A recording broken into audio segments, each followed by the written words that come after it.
And for more on this, journalist Graham Keeley joins us now live from Madrid. Graham, so there's a new red alert warning for the Valencia region. How much rainfall are authorities expecting now? Authorities say it could be as bad as happened on Tuesday.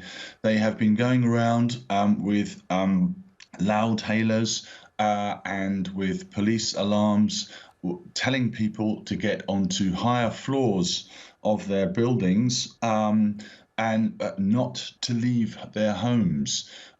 So they're taking this very seriously indeed, as you can imagine. They don't want a repeat of what happened last week. Well, I guess that's one of the criticism that we've heard now from locals, saying that basically authorities just didn't react early enough. And today we saw these images of people even throwing mud at the Spanish king and queen today. Can you explain why are people so angry?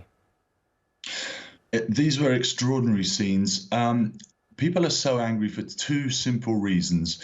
They felt they were warned too late on Tuesday. What happened was the national state forecasting body issued an alert at 7:30 in the morning. However, regional authorities, the regional government, which has a lot of power in Spain, they only issued an alert at 8 p.m. that night. And what that meant was that a lot of people were coming home from work and they were in their cars. At that time, or even earlier, the water had begun to pour into the roads. The heavy rain had fallen, and you could see pictures of the roads beginning to flood, and people were essentially trapped in their cars. So on that hand, people felt that they just weren't warned in time. Now, after the tragedy, they also felt that the central government has not responded fast enough, only announcing yesterday, on Saturday, that they're going to send thousands more troops. But people are still waiting to see troops in their towns and villages. They're still clearing up the mess themselves. That's where the anger comes from. And now, Graham, you said it might get just as bad as it did on Tuesday with this new rainfall coming. Do they have enough people there now to deal with any kind of similar scenario? Well, it's certainly true that hundreds, if not thousands, more troops are arriving.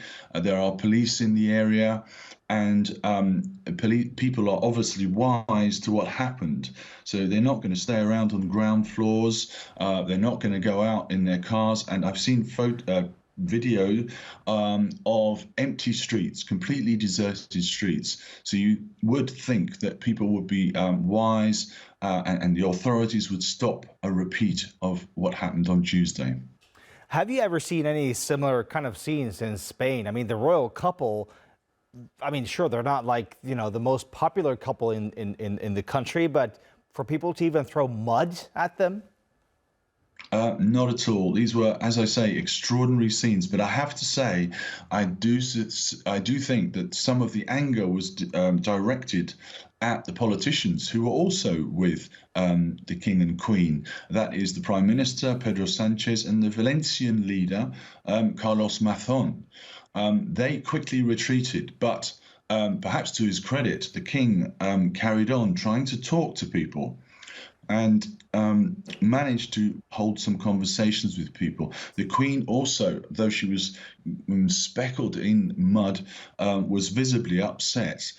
So they did not back down. And this may count in their favor with people when they come to see what happened. Graham Keeley, live from Madrid. Thank you so much, Graham, for that report.